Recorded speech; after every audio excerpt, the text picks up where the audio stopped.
Okay, welcome to the regular meeting of the Historic Preservation Commission. It's March 26, 2012, 2 p.m. May we have roll call? Sure. Commissioner Morgan? Here. Commissioner Tupankian? Here. Commissioner Vartanian? Here. Commissioner Vidor? Here. And Chairperson Shire? Here. Thank you. All right. Okay, first on our agenda today is the posting of the agenda. This agenda was posted on or before Tuesday, March 20th, 2012, on the bulletin board outside of City Hall. Second item is the approval of the meeting minutes from February 27th. Do I have any comments or revisions? On page 2, under 8A, just wanted to make sure I understood, or we understood on line 3, consideration to include reducing the number of landmark or historic district designation, or both. Yeah, this was just for the preservation ordinance. The historic district ordinance is a separate piece of law. Okay. So this is just for Glendale Or Register designation. Okay.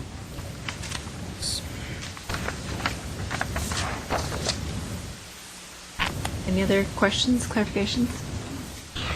Okay. Okay, we're ready for a motion. Okay. Minutes. Commissioner Morgan? Yes. Commissioner Tupankian? Yes. Commissioner Vartanian? Yes. And Commissioner Vidor? Yes. Chairperson Shire? Yes. Thank you. Approved minutes of February 27, 2012. Thank you. Okay, next on the agenda is oral communications, and today we have quite a few. I'll take the ones that appear to be general first, in no particular order. We've got Greg Grammer. Thank you. Briefly tell you about next month on April. Hold on 1 second, Greg. Your microphone probably Okay. not working. Well, the mics are on, but I'll double check. Thank you. Give it a tap. The mic is off.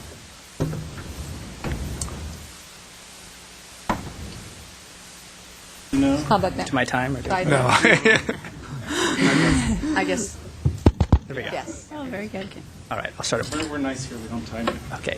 Again, my name is Greg Grammer. I'm the president of the Glendale Historical Society, and just wanted to tell you about a couple of events that we have coming up next month.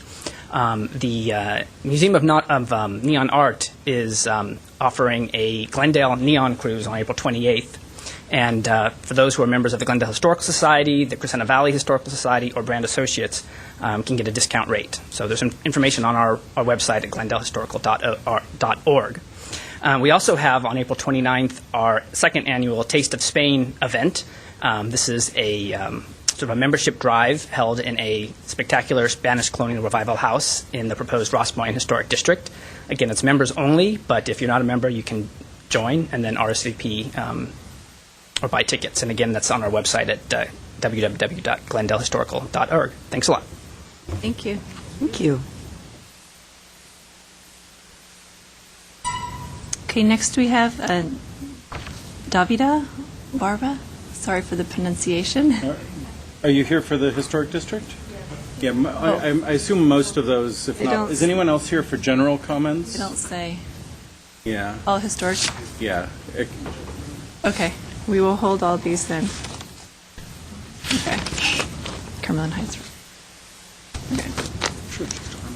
Okay, then that closes the oral communications.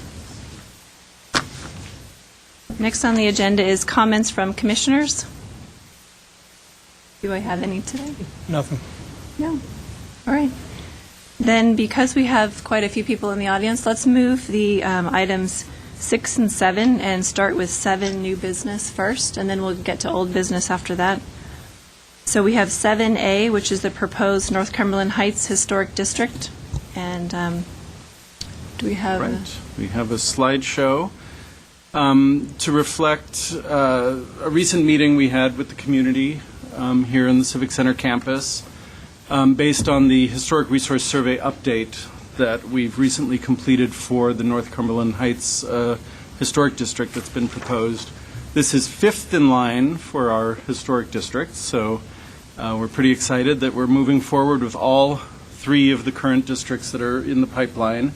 This chart, I'm sure the commissioners and hopefully everyone from the community is familiar with. It shows where we are in the process. So this box in red indicates the public meeting that we had 2 weeks ago, as well as today's Historic Preservation Commission hearing. The goal of today's hearing is for the commission to have reviewed the Historic Resource Survey update, to comment on it, if there are any comments, questions, corrections, and if the commission is comfortable with the results of the update and feels that it was done in accordance with professional standards and the Secretary of the Interior standards, the commission can then approve the survey update document. And what that does is it allows us to distribute a petition, a blank petition, for the proponents to distribute around the neighborhood. And that petition is actually requesting that City Council declare a historic district. So we'll talk a little bit more about that in a minute, but that's where we are in the process. And I'm going to just run the commission through more or less the same quick slideshow that we showed to the community a couple of weeks ago, so that the public and the commission understands what this historic resource survey is and what it's discovered about the North Cumberland Heights neighborhood. Like all of our resource surveys, this is divided into two parts. The first is kind of a narrative section that talks about the history of the neighborhood, talks about the architectural character, what the streetscapes look like, focusing on what's on the ground. As an entity, as a neighborhood. And then it goes into a second section where we have individual survey forms for all 179 properties that are within the proposed historic district. Because this was done at staff level as a survey update of the 2004 Cumberland Heights survey, we didn't hire a consultant the way we usually do for these surveys. So in order to put a level of objectivity between staff's decision-making and what we've found through the survey process, we sent it up to the State Historic Preservation Office. So at SHPO, they reviewed the document. They came back to us with significant feedback on a number of forms that they had some questions about. They asked us to beef up a few sections, which we've done. So what you're reviewing today reflects all of the state office's concerns and thoughts. Overall, they liked it a lot. They didn't have huge issues with it, but they definitely found a few things that we had to fix. For the public, the survey it's a little hard to see on this screen over here, but on the TV screen you'll be able to read it. The survey is still up on our preservation homepage, which is on the planning website. So if you go to the city website, then to the planning division site, the preservation site is a link on the left side, and it's available for anyone to review still. So here's the district boundary. We're in northwest Glendale, obviously, and we're looking at these 179 homes within this property, which represents a subset of the initial Cumberland Heights survey that was done in 2004, but never proceeded as a historic district nomination. So the Cumberland Heights outline is this kind of larger area with the gray outline. And then you'll notice this dashed outline over on the right side is the Ardeven Highlands district that was already designated. So what North Cumberland Heights does as a district is it really takes a big chunk of what was originally identified as a historic district and will bring it into the fold as a protected area where we can focus on maintaining a lot of its historic character. What's interesting about this area, which was similarly interesting about Ardeven Highlands and is actually different from the Rossmoyne neighborhood, is that this was kind of a piecemeal development, where Rossmoyne was kind of laid out by one developer and all of the lots were kind of laid out, all the street pattern was laid out at the same time. North Cumberland Heights has a slightly different history.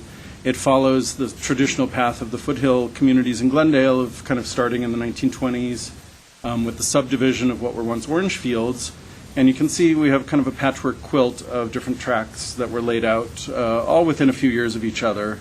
The latest being 1928, the first being 1920/21 over here on the west side of Grandview. What's interesting when we kind of looked into it a little more deeply is that we started seeing who was involved in these the tract layouts, and the Campbell name comes up again and again, as we knew it would, as it did in Ardeven Highlands. But what was interesting for North Cumberland Heights was to see how much of the area was either owned by Arthur and Dan Campbell, or even when they may not have owned it, as with this tract 7697, Dan Campbell served as the notary for the Frances family. So there was a lot of kind of connections with the Campbells through the whole area. And for that reason, when we get to the criteria, it's found significant for its association with the Campbells. Obviously, Dan Campbell lived over here in the house Ardevine, which is in the Ardevine Highlands Historic District. So though none of the houses the Campbells lived in are in the current survey area, their decision-making and the way it was laid out directly relates to those two families. Just as in Ardevine Highlands and in Rossmoyne, we have a really fantastic collection of houses from several decades, starting in the 20s, where we were really into the period revival in Glendale, especially Spanish colonial revival, but we have great examples of Monterey revival, Mediterranean revival, Tudor revival, kind of French eclectic, French revival. And then what's interesting in these neighborhoods is they weren't built out, all at the same time. So we definitely have a span where World War II intervened, first the Depression, then World War II, and there were still a lot of lots that hadn't been developed. So we have a really nice selection of minimal traditional and ranch houses in the neighborhood also. There are 3 properties in the survey area that have significance beyond just being contributing buildings to a nice historic neighborhood. This house I'll talk about a little more in a minute also because it raises a few questions. But this was the house of Ada Dryden Thompson, who was Leslie Brand's niece. So it kind of brings a brand connection into the neighborhood. And her name Dryden indicates she was the daughter of Nathaniel Dryden, who was the architect of El Miradero and the house Ardevine. We don't know for sure that Dryden designed this house, and we may never find out, but worth speculating. And then later in the 50s or in the 60s, this was the house of Charlotte Armstrong, who not a lot of people are familiar with. But in the 50s and 60s, she was one of, if not the biggest mystery writer in the U.S. Her book, A Dram of Poison, won an Edgar Award, which was like the premier award for mystery writing. And when I read this at first, I was like, maybe it's significant for her. I did a little research and found, no, she actually was a very, respected writer. Her papers are all at Boston University, and I think it's interesting to kind of celebrate that history where we have people in the arts, where the house itself, we may not know if it's a significant house, which we'll talk about in a minute, but it definitely has these associations. Casa de Carmen, also known as the Robert Jensen House, is in the neighborhood. This is an early photo. I didn't get a new photo after all of the columns and doodads were taken off. But this was the house of Robert Jensen, who was part of the Jensen family with the Jensen Arcade and the Egyptian Cafe, really seminal buildings in Glendale history, and this is a beautiful architectural example. And then finally, in the neighborhood, we also have the Casey Stengel House. And Casey Stengel, through his entire career with the Mets and the Yankees, he and his wife lived in Glendale. He retired briefly and actually became vice president of his wife's family's bank, and so he was very associated with Glendale. This house is currently not designated, but the survey identifies it as eligible for designation if the owners were to come to us and ask to have it designated. It's kind of interesting when we start looking at the date ranges of properties in historic districts. Just a chart like this starts telling us a lot about how the neighborhood developed. We can see in the early decades of the 20th century, there was just the Dryden Thompson Armstrong house, Development started in the 20s, not right away, but by 1923, 24, and we had 11 houses built in that part of the decade, and then a huge surge, which was typical not just of Glendale, but all through the Los Angeles and Southern California area in the last part of the 20s. We had 48 houses being built. One thing that the state office found interesting was during 1930 to 34, you think, well, that's the Depression. We probably shouldn't have had a lot of construction going on. And that's true in 32, 33, but 30 and 31, things just started going bad at the end of 29, so there must have been either projects in progress or people still hadn't lost their money. So we had a bunch of houses built at the early part, and then by 34 there was kind of an upswing. So they actually asked us to investigate that and just verify, is that true, because they hadn't seen that in some other cities. We can't do anything but speculate why was that happening, whether it was projects in progress. Did the Hollywood industry and other industries in California kind of help people go through the Depression a little more easily, and some of them were in Glendale. We don't know. Again, you can see here the pickup in the mid-30s. And then what's interesting is, again, during the war in 42, 43, we didn't have a lot of construction going on. After we entered the war, it picked up a little bit, but most of this is from before we entered the war. And then in the post-war boom, we had 30 properties that were built from 1945 to 1953. So what's important in a historic district is to identify a period of significance, which is, when this area was basically kind of developed and built out as the entity we know today. So we chose 1914 representing the first house constructed through 1953. And you can see everything petered out after that, where it was just infill construction, and in more recent years, probably newer construction, maybe even some teardowns. As the Commission knows, in districts we identify two types of properties, contributors and non-contributors. To be a non-contributor is not shameful. It's not a bad thing at all. It just doesn't sound as good, maybe. But a contributor means a property was built inside the period of significance and that it retains enough physical fabric to kind of tell its story. We recognize it as a home of the period, and it contributes to the historic character. A non-contributor is either built before or after the period of significance, or it could be a home that would have contributed to the character if it weren't for significant alterations or additions that kind of took away that character. So on the 159 survey forms we have for the district, we have these status codes up at the top, which we've explained to the public, and hopefully everyone kind of understands where they stand now. And you are basically one of three of these status codes. I'll get to 5B in a second. 5D3 means you're a contributor to the district. 6L means you're a non-contributor. But being a non-contributor doesn't mean that we don't focus on anything that you do to the house. You're still subject to the historic district guidelines as an owner. But we have more kind of lenient guidelines for non-contributors than we do for contributors. There's a presumption that the historic fabric of those houses isn't as important as their overall just sensibility and contribution to the look of the street.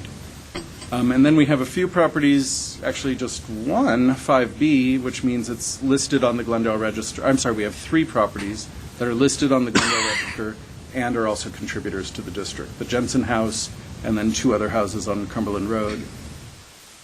So here's a map that shows our contributors, and this is another number besides the period of significance that's important. We have 79% of the properties are contributors. The Glendale Preservation Ordinance requires 60% to be contributors, so we're well above that. And you can see the dark properties are contributors, light-colored properties are non-contributors. Now, we found that between the Cumberland Heights survey in 2004 and this year's survey update, there were some changes in the neighborhood, obviously, and then also some changes in the way we look at the properties based on a lot that we've learned through the historic district process and because we have historic district guidelines now. So I'll go through all of these changes. 5 properties went from contributor to non-contributor because there was either new construction or significant alterations. That's 5 out of 179 changed for that reason. We also found that 4 properties went from contributing status to non-contributing status, and this was because of our staff reassessment. And in large part, that was driven by the fact that we have design guidelines right now which tell us how additions should be built, how things should look.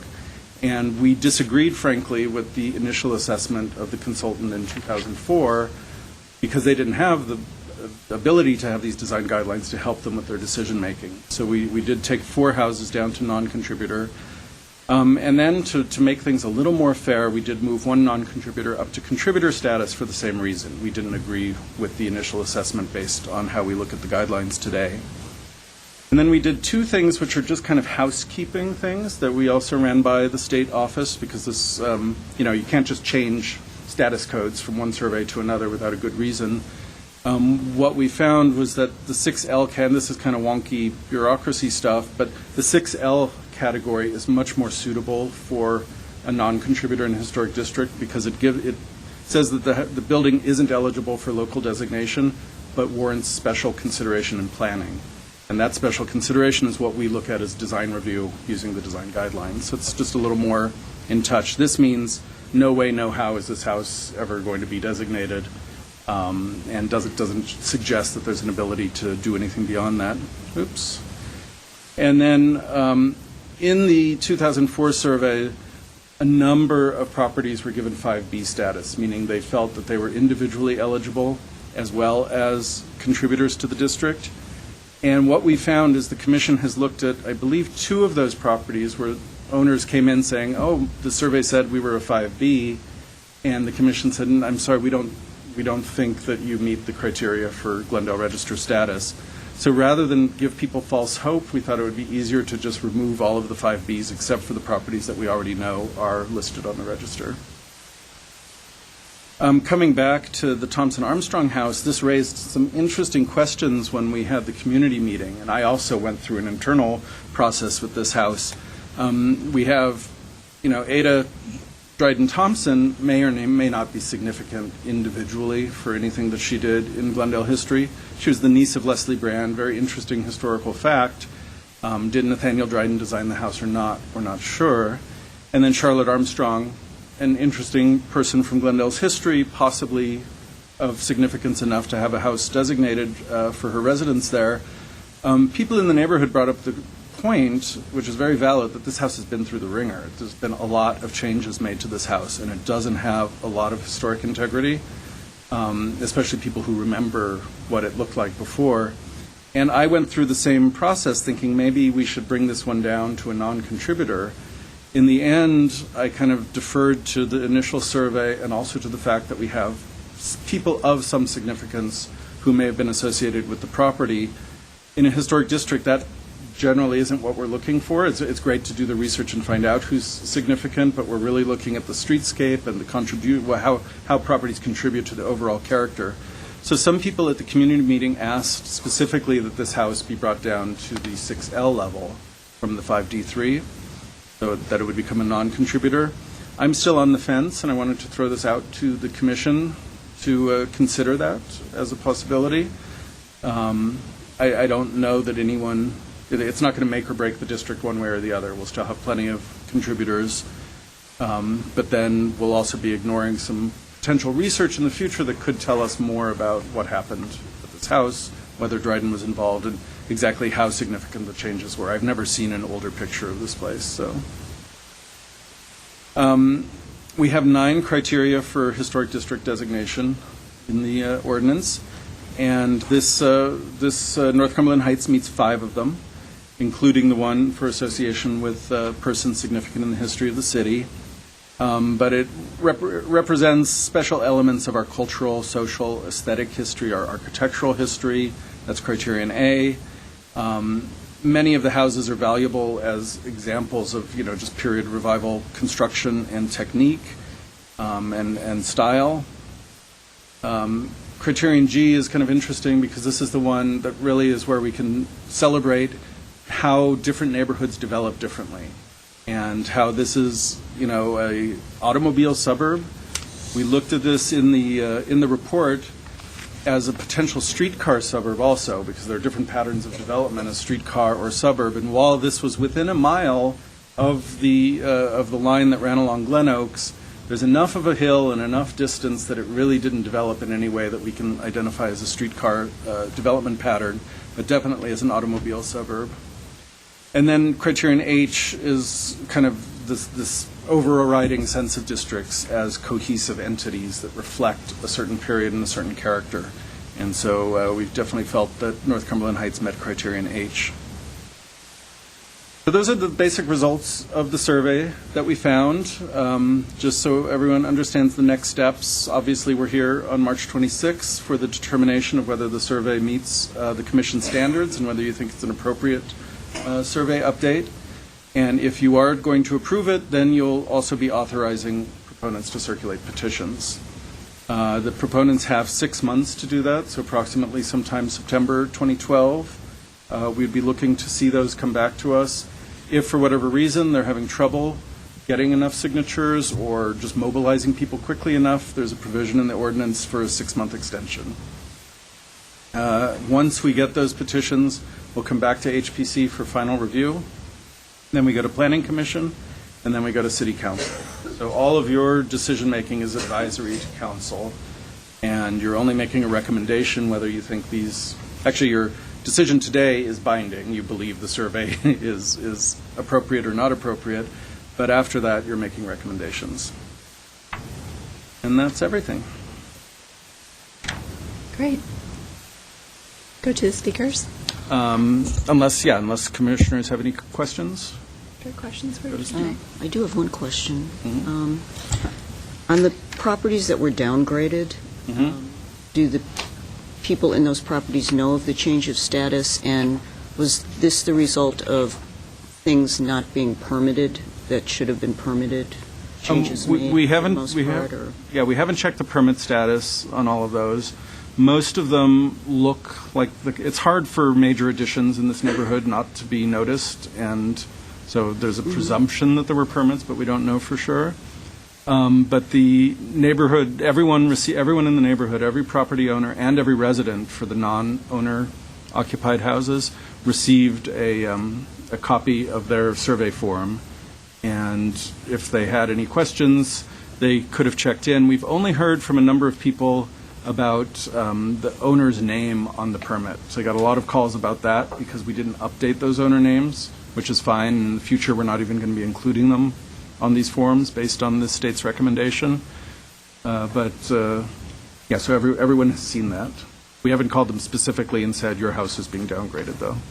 And it's not a downgrade, it's just non-contributors. Okay, then we'll go to some speakers. So first, Davidia Barba.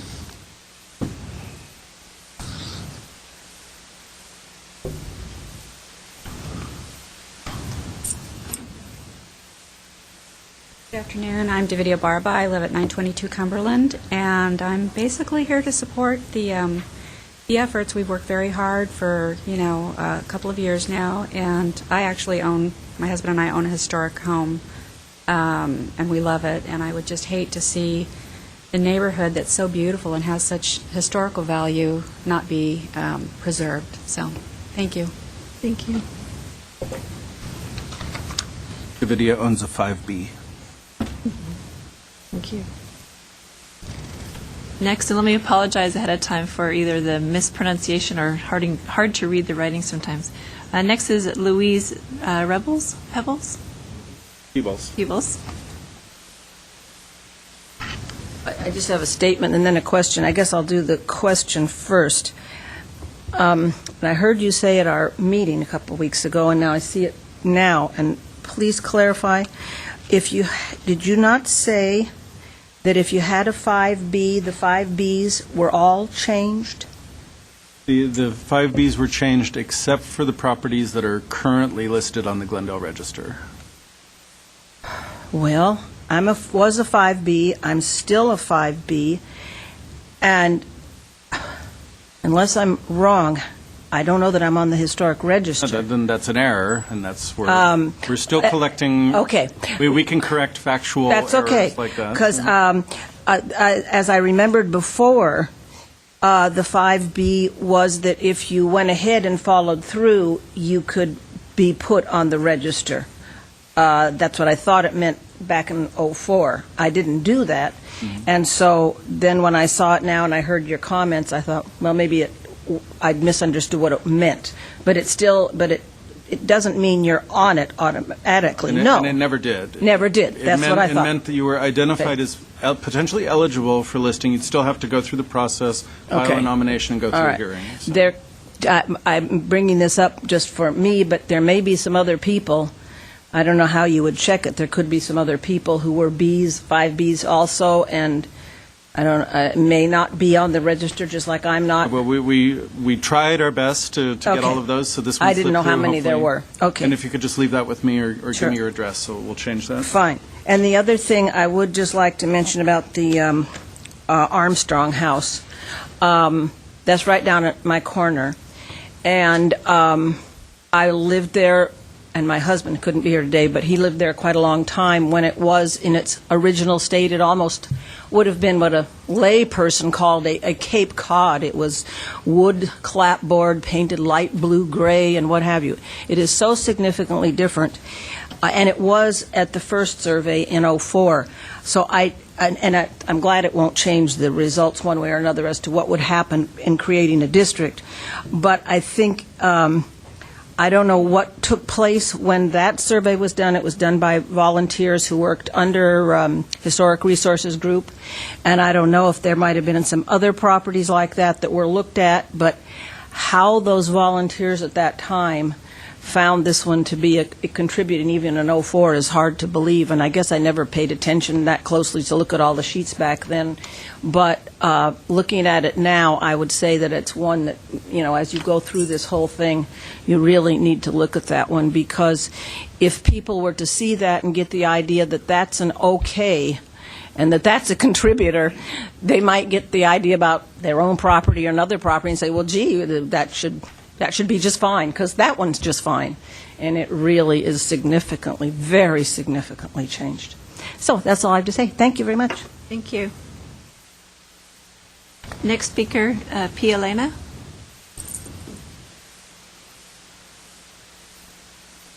I don't have anything to say, but we'll just fill out the form. Oh, you're signing in. Being present. No problem.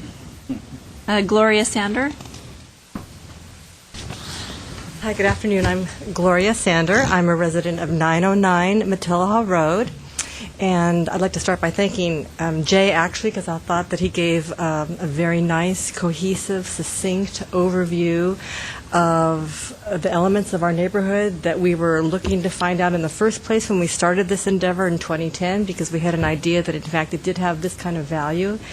And we also enjoyed the community meeting from, I think it was the 14th, in which people discovered that some of their insights were validated, and as well as just fleshed out really beautifully by Jay and his staff. And I'd like to thank them for the help that they gave us in crafting the best way to figure out how to do this initiative in the way that was appropriate and potentially viable for your approval.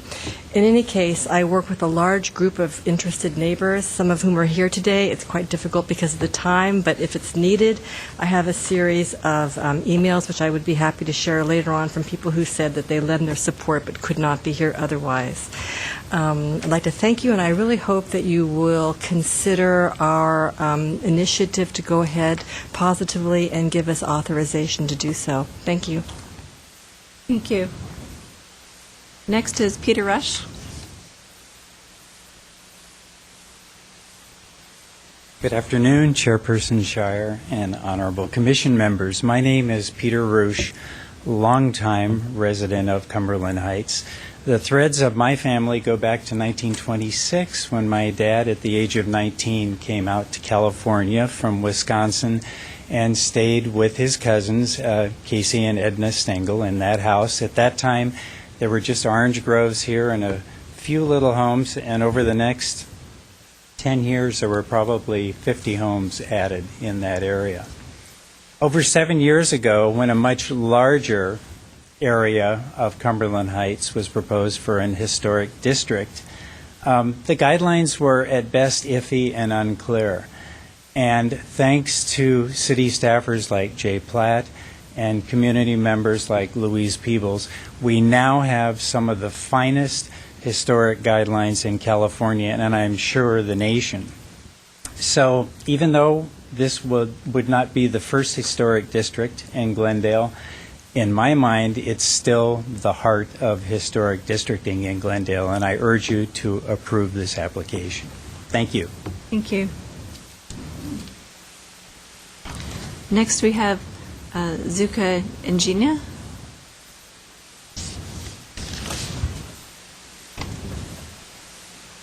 Good afternoon. My name is Zuka Egena. My husband Peter and I bought our house on Cleveland almost 40 years ago. Our first house, and we are still there. But the reason is because we love the neighborhood. When we first saw it, it looked so friendly and inviting, individual architecture of houses, yet everything blended together and just looked terrific to us. So we really enjoy living there. We are a part of a large group that would like to maintain this neighborhood. And my friend Diane and I are enthusiastic about walking the streets and trying to collect signatures. So I hope you do consider this favorably. Thank you. Thank you. Next, Diane Pruitt. Everybody's already said.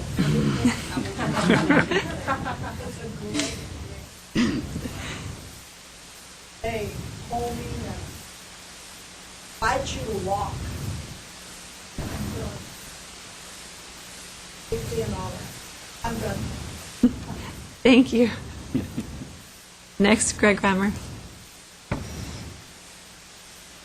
Yes, I just wanted to say that the Glendale Historical Society strongly supports the establishment of a North Cumberland Heights Historic District and encourages the Commission to approve the survey and authorize the distribution of the petition. Thank you. Thank you. Carm Rayed.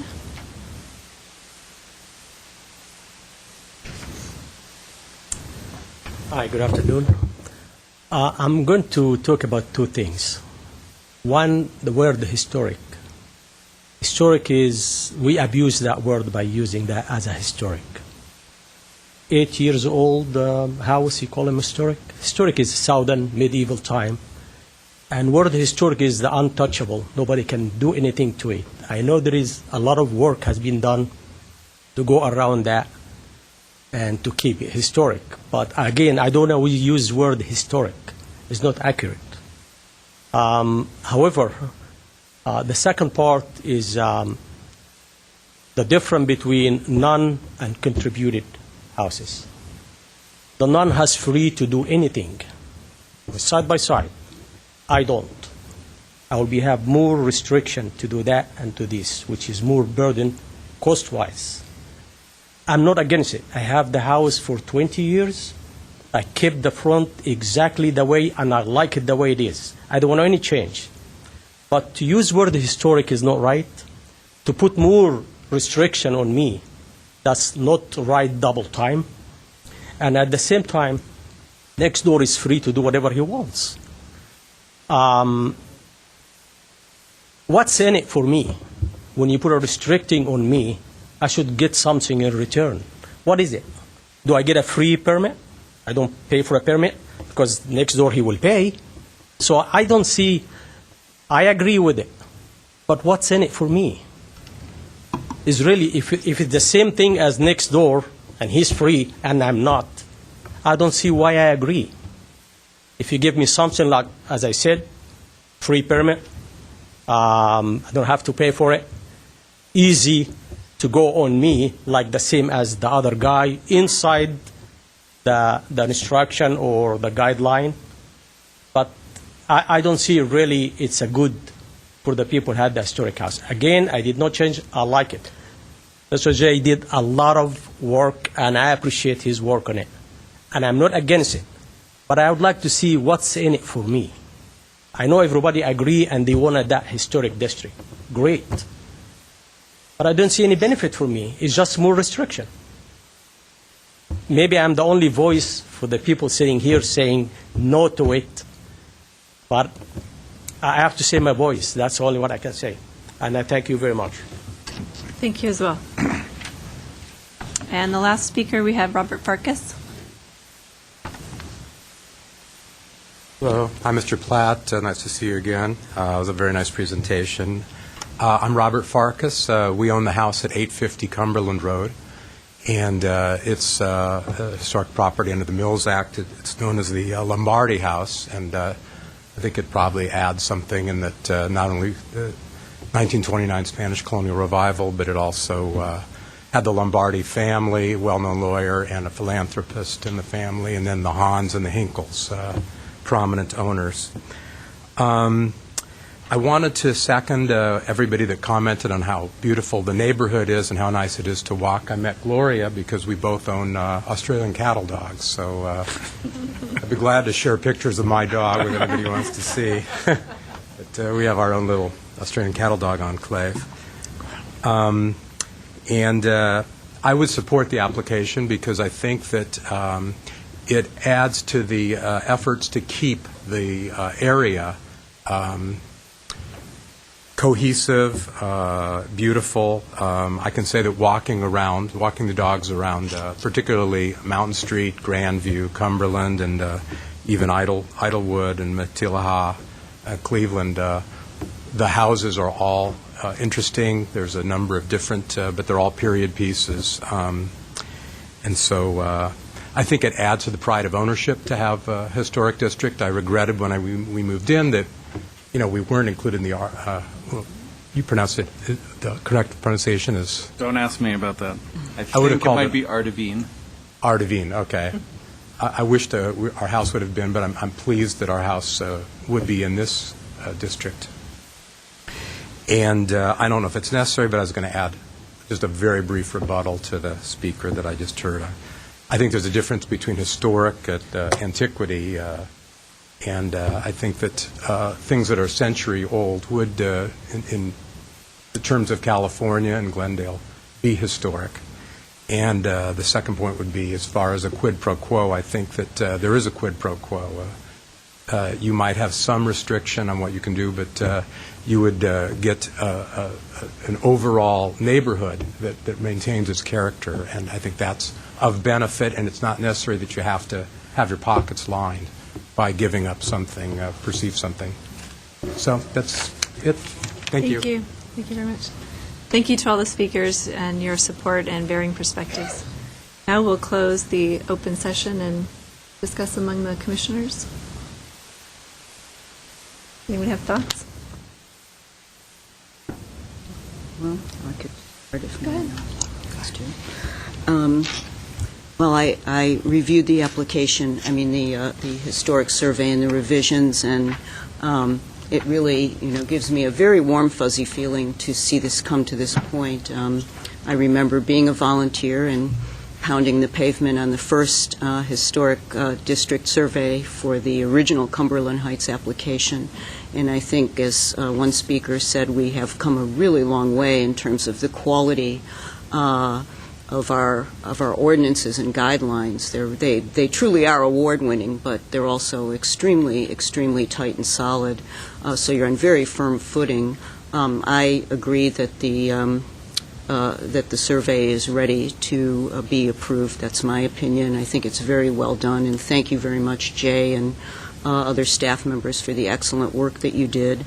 I'd like to make a comment about the term historic and the issue of context, and I think the person who just spoke actually said something very relevant, and that is that the term historic is really a relative term. There's no absolute in terms of what historic means. In fact, even the 50-year guideline, which is the Secretary of the Interior standards and the commonly accepted rule for what defines a potentially historic or old building in the United States, that is 50 years, has come under some discussion recently, and we're seeing in this climate and environment, given the age of the country and the dynamicism of California, we've seen properties even younger be considered to be historic or significant in some way. So I think that has to be looked at, relatively speaking. And I just wanted to make one more comment, can't quite let this go, about the properties that I saw. I went and looked at all the properties that have had their status changed. And I did notice what I assume would be the reason might be some of the change-outs in window, cladding, doors. No? Nothing? It was always something more significant than windows. It was always, almost always an addition or a wholesale remodel or new construction. Okay. But I've also seen in my 21 years in Glendale, living on the south side of town, a couple of very significant and historic neighborhoods over the years deteriorate because of lack of control, and we had some very significant Craftsman era and other neighborhoods that were quite beautiful and full of character. And over the years, exactly what we see here with these properties began to happen, and then it accelerated, and now we have neighborhoods that have no character at all. So I think it's kind of a lesson to be learned about the value of historic districting and the fact that we can avoid having the neighborhood slowly deteriorate in terms of character and continuity if it's designated. So I greatly appreciate what you've all done. You've worked very hard. We all know how hard it is to push something like this through, and you've done a beautiful job, and congratulations to you for that. So I hope that, I'm sure my colleagues will weigh in also. Thank you. Thank you. Go ahead. I'll just start by saying I concur with Commissioner Vidor's theory of relativity regarding the term historic. I actually have family who live in an 800-year-old village outside of Zurich, Switzerland, and for them, historic is very different than what we consider historic here in the U.S. And for us, 80 years as established is considered historic, so, I'm comfortable with that. I'd also like to say that I'm comfortable approving this historic resource survey. I am pleased that it was reviewed by SHPO, and I'm sure the staff has taken into consideration the changes that were suggested. We're meeting 5 of 9 established criteria, A, B, C, G, and H. And I particularly appreciate that the study area includes almost an equal number of minimal traditional homes as it does Spanish colonial revival and some of the older homes. And I think that's an important period, an important historic period for us to also recognize and preserve. So I will support this, and those are my comments. Thank you. Jay, first I would like to double check with you. I am close to the district. I live close to the district. Would I be able to? Yeah, you can vote. Okay. Yeah. So I reviewed the Historic Resource Survey, and first thank you, Jay, for your comprehensive report, and thank you for all your hard work in bringing this together as for our consideration. I live close to the area, and I think it's a fabulous area, and as you all mentioned, it's a great place to walk around, and it has a really good mix of Spanish colonial homes and traditional homes, and I would definitely be in support of this going through. So, thank you. Thank you. I also concur with my other commissioners on this. I think that it should be going forward as far as approval of the survey and the distribution of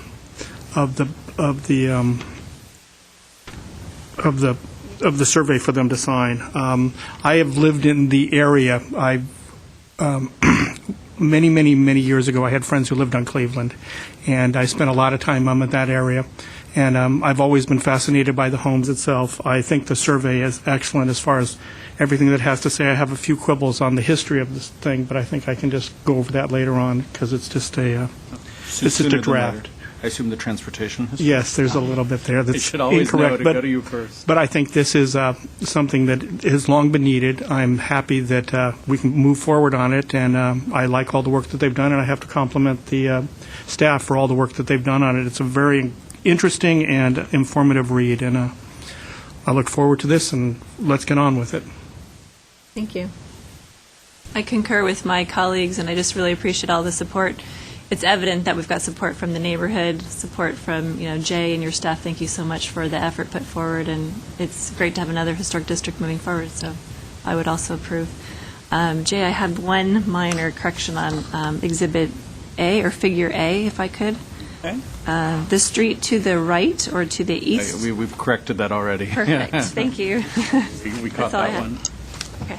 And before the commission takes a vote, and if there are any other questions, if you want to address or not address the question of the Thompson Armstrong House, which is up on the screen, if I told the community when we met that I would bring it to the commission in case you wanted to discuss it. So. What I would love to see regarding that would be, do we have any photos of what it originally looked like, or even in the 40s, 50s, at least? Yeah, unless Louise or someone else in the neighborhood has any. I don't think so. I've never seen one. Tell you what it looked like, but I don't think we have any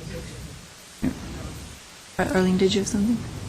Well, maybe I shouldn't think out loud this much, but when looking at criterion A, which has a lot of things listed as or, so I assume they all count individually, the association with some things of significance, not just the architecture, do come into play, so that means something. On the other hand, I also agree with the comments of Mrs. Peebles about the home being far and away removed from being a contributor from the architectural perspective. So I guess I'd say if we were taking it to a vote, I'd probably abstain, because I'm really on the fence, but I'm very curious to hear what my colleagues think. Maybe that would sway me in one direction or the other. I'd probably want to look at the property record again, and we don't have those here, but if we're considering it a contributor, is that based on the fact that it fits, as is today, within the parameters of a contributing style, even though it's very different than what it originally was? There's a little more lenience when we're looking at it as a contributor versus non-contributor than if this were nominated as a Glendale Register property. So I think that gives you the flexibility to kind of say, okay, there have been changes, but these changes are pretty significant from what I've heard. Looking at the house, you can see it has its original form. If we think about there are 7 aspects of integrity that the National Park Service has, and this has most of them except for integrity of design, integrity of material, and also what's called integrity of feeling, which is like if Ada Thompson came back to life and walked up the driveway, would she say, "I'm home," or would she say, "What in the hell happened here?" So you know, and that's so its integrity is definitely challenged. When I made the decision, I sort of felt, first of all, I thought the community might disagree. That was in the back of my head, because there is the brand connection here. There's possibly a Dryden connection here. And then I also deferred to the initial survey. I thought, well, it passed through that level. It's been several years where people accepted it as a potential contributor, so I looked at it that way. But when I think about the loss of integrity, I have a little bit of trouble. So. Well, I'm inclined at this point to leave it as a contributor, because there are other facets that potentially, with historic rather than just architectural, could contribute to that. Yeah, the only trick there is the designation criteria for districts are criteria that apply to the broad district. So if the people or the social milieu or something that's available for criterion A applies to just one house but not to the overall neighborhood, it really isn't that applicable. And that's why we're in this situation. Right. Very gray. Well, Jay, is this something that we need to vote on today, or can we do a little bit more research and maybe look at the house a little closer? Yeah, I don't know. Well, I would hate to hold anything up today because of this. It's a minor point in terms of statistics, in terms of it's still going to be a contributing district based on the number of contributors one way or the other. And I don't think there's a lot of research to be done out there. You know, we haven't heard anything or seen anything in the archives or anywhere else. So I'd rather just, and this is more for the community, which was questioning this choice, and if you could make a designation today or a determination, that would be great. So. Could I ask one more question? Oops, sorry. No. Oh, that's what I was just going to say. The image you gave us before of Mrs. Thompson walking up the street and saying what you said she might say, kind of nailed it for me. And now I'm thinking that yes, in fact, this should be taken off of the contributor list. Okay. And then my question would be: has it been changed so much so that it could never be slowly which is another reverted back to where it was? Very good question. There's the possibility that non-contributors can become contributors again. In this case, it's a little harder because we don't know what it looked like, but generally we know it had wood windows, we know it had a shingled roof, we know it had certain features that it doesn't have in the same way today. So that's a possibility. So if I may think out loud, if we gave it contributing status, then the guidelines would apply a little more strictly than a non-contributor and could perhaps encourage any future changes to move in the direction of That is true. taking it back more towards original than potentially further away. Yeah, the guidelines for non-contributors, which do exist, and we do design review on all non-contributors, they would allow for changes that weren't as in keeping with the period and the style of the house as if it were a contributor. But then the question would be, would we consider that fair to make it a contributor to sort of encourage that direction on a going forward basis?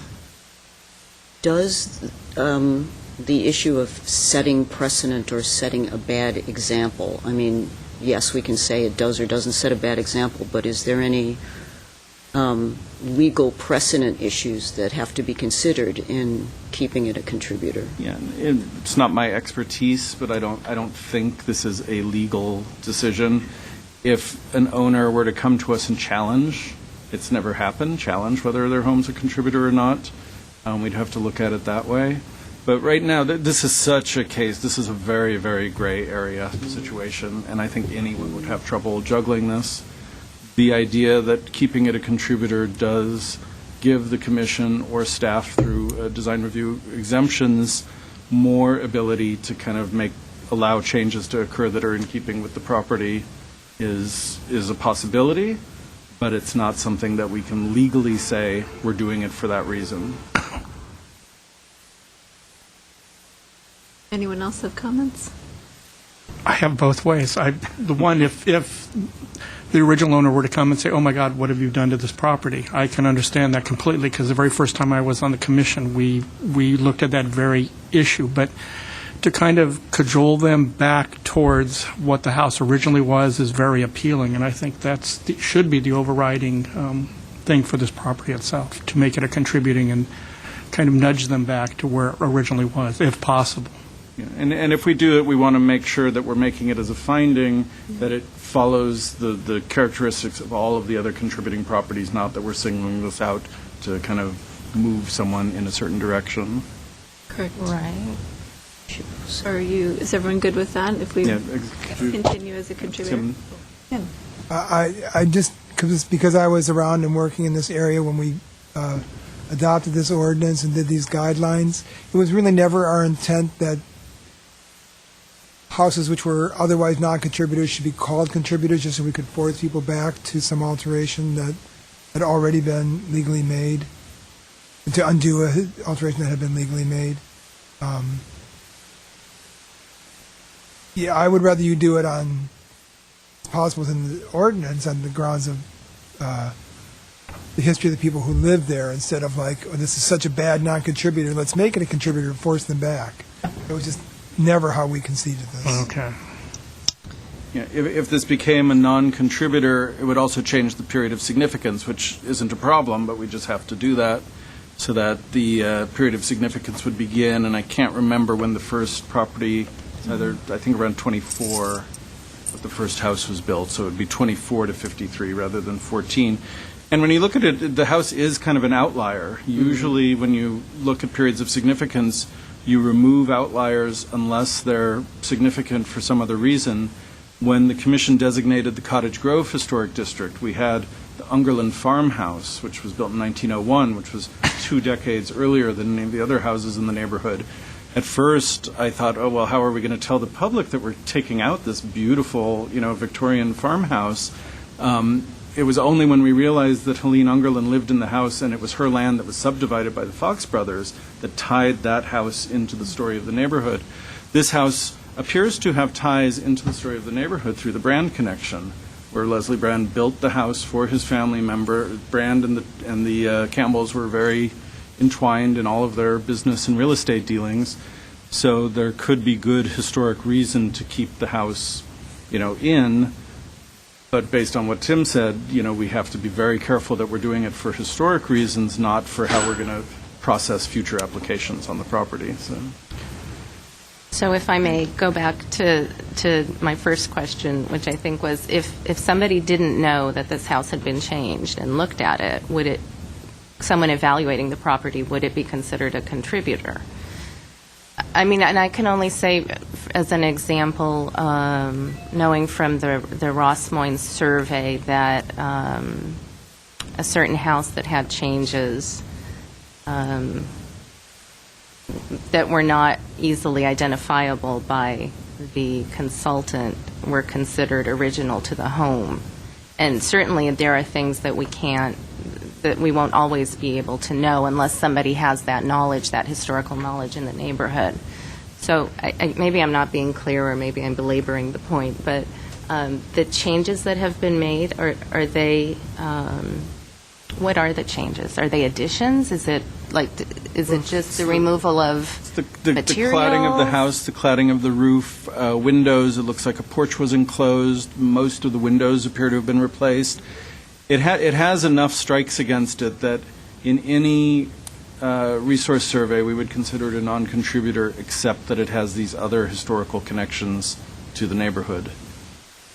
And when the first survey was done by the consultant, did they know those historical I believe they acknowledged that it had links been altered. besides architecture? Yeah, they knew that But they still gave both it Thompson contributor. and Armstrong mentioned in the report. So. And I based did a on little that more fact- research to flesh out, especially the Armstrong connection, because we didn't know much about her before. At this point, my recommendation would be to consider it a non-contributor and change the period of significance, because we just don't know enough, but we do know that it's significantly altered. The information doesn't go, you said something about essentially we lose the history, however relevant it may be, but that's not the case. It's still embedded in the document for posterity. It's not like it's blacked out because the thing becomes a non-contributor. So, Even if someone came to us, and if the owner came to us and said, we'd like to nominate this house based on the connection to Charlotte Armstrong or to Ada Thompson, we could consider that, because when a house is significant for associations with people, integrity is not as much of an issue as it is when we're nominating for its architecture. Mm-hmm. Right. So that potential exists in the future. So do we have concurrence on it being a non-contributor? Yes. Okay. Yes. All right. Then do we have a motion on the North Cumberland Ross Moines or Historic District? I'll move that we accept the North Cumberland Heights Historic District Survey. And do I have to say allow the... And authorize. And authorize the neighborhood to go forward with their petition. I second. Okay. Motion made by Commissioner Vidor? Yes? Yes. Okay. And Commissioner Morgan? Yes. Commissioner Vartanian? Yes. Commissioner Tupengian? And Chairperson Shai? Yes. Yes. Motion moved 5-0. Thank you. Thank you. We wish you the best. Okay, next on the business is 7B, 1646 Golf Club Drive. And this is a Glendale Register nomination and a Mills Act application. And I'll present a quick slideshow for this house at 1646 Golf Club Drive. It's been called to my attention that the staff report transposes several numbers here and there throughout in terms of the address, which I will correct. But in terms of the legality of this hearing, the good news is it was properly posted and properly announced, so we can move forward and not worry about anything like that. So my apologies for my dyslexia or whatever it was. So. 1646 Golf Club Drive is a house that I saw when I was first starting. One of the first nominated houses that I went to visit was not far from here, and it really caught my eye as something of interest. And so it was a nice surprise that the owners came to us several years later to nominate their house. The property, and our guest who is discussing what is or is not historic would be appalled to learn that this house was built in 1979. It's certainly not the most recent vintage that we've considered for the Glendale Register. We have a house designated that was built in 1993. But this is proposed to be called the Steen House and also the Issei Homestead, which I'll explain in a moment. But it was designed by architect Gordon Steen. And what we have is a situation in Chevy Chase Canyon where we have ravines and hillsides and oaks and year-round streams where the designer chose to kind of build very lightly on the land and build a very unique house in terms of taking influence from traditional Japanese architecture and finding a way to translate that into kind of the modern kind of environmental mode of 1970s architecture. So the house features wood everywhere, pretty much every surface of the house except the roof and some fireproofing underneath is made of wood. And what we have is kind of two pavilions floating over the hillside. And I'll show you how those float in a moment. Hopefully you all had a chance to visit, so you've actually got a sense of the design. Here's some of the precedent that I just pulled off the internet to show some of these more traditional houses where you have throughout Japanese architecture, you have extreme structural expression. So posts and beams are very expressed, and that lends itself very nicely to kind of the mid-century and beyond mode of post and beam construction in Southern California. Though many of these houses actually do have stone foundations, you see the sense of the walkways around the houses being held up on posts. And you can sort of start understanding how this could be translated from a flatland setting into a hillside setting. So here we are on the hillside. The house itself is supported on 10 ponderosa pine poles that are themselves set into concrete piers with caissons going down into the earth. The house is on the left. The garage is a detached structure on the right. And here's the sense of how the house meets the ground, very in just a few places on these posts. And then there's no attempt to hide that this is not a traditional Japanese construction with traditional wood joinery techniques. Steel plates, steel tiebacks, and what are these things? Turnbuckles and all are part of the construction. Here's a drawing of the house to show it's a relatively small home on 2 levels. From the street, it really looks like it's 1 level. So the second floor is almost more of a mezzanine that's kind of tucked up under the roof. And here you see the post and beam construction with these great massive beams that come out at the base of the house. Here's an example of how lightly it touches the ground, where from the street you can only access the house via this bridge down a set of stairs. And then you have the walkway leading to the front door here. Here's the front door itself, which has this original etched or sandblasted motif, which when you're inside, if you had a chance to look, is really quite lovely to see the leaves on the window and the leaves on the trees outside. The picture on the right is an original picture that Julia Schulman took after the home was built, and I think that's from around 1980. Here are a couple of more shots showing here these beam ends that are canted at the ends to kind of give it a little architectural expression. And what's interesting is when Steen designed the house, he kind of built it around nature. So there was a tree that was kind of in the way, and hopefully when you were there you had a chance to see there's a small aperture in the roof here where a branch used to come out and go straight through the roof. Unfortunately, that branch was taken away, but the porch still the walkway still jogs around the tree trunk at that location. So Gordon Steen is definitely a person of interest. He was inspired by Japanese architecture. He had gone to USC. He had served in Japan, so had some familiarity with the local construction there, and then came back to California with an idea of building these houses as a business.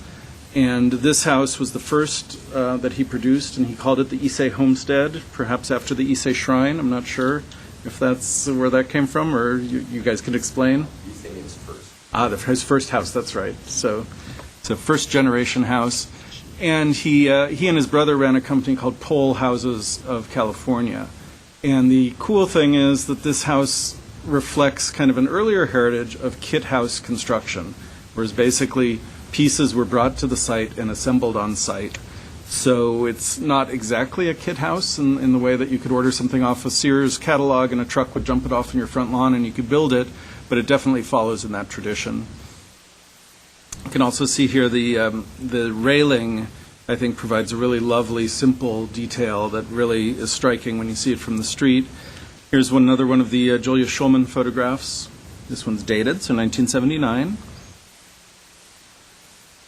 And going through the criteria for designation, we don't have a criterion, and shouldn't, that says something is worthy of designation just because it's unique. But we know this house is different from any other house I think anyone has seen in Glendale, and we can't quite use the first part of this criterion, as we always say, because we don't have a citywide survey, so we can't say it's one of the most outstanding examples of its style in its neighborhood of Chevy Chase Canyon. But we can definitely say that it has an exemplary architectural design. It has a fantastic expression of materials and workmanship, and its detailing is quite exquisite, down to all of the interior details that we don't look at as part of a designation. We also looked at it under criterion E and feel that it does meet this criterion, as a few properties have in recent years, because there's something very singular about it, and it has become a familiar feature of the neighborhood as these kind of pavilions floating among the trees off of Golf Club Drive. So for that reason, we thought it met criterion E. That is it for the presentation, unless you have any questions. Any questions? Then we have one speaker, the homeowners, Dennis and Annie Reed.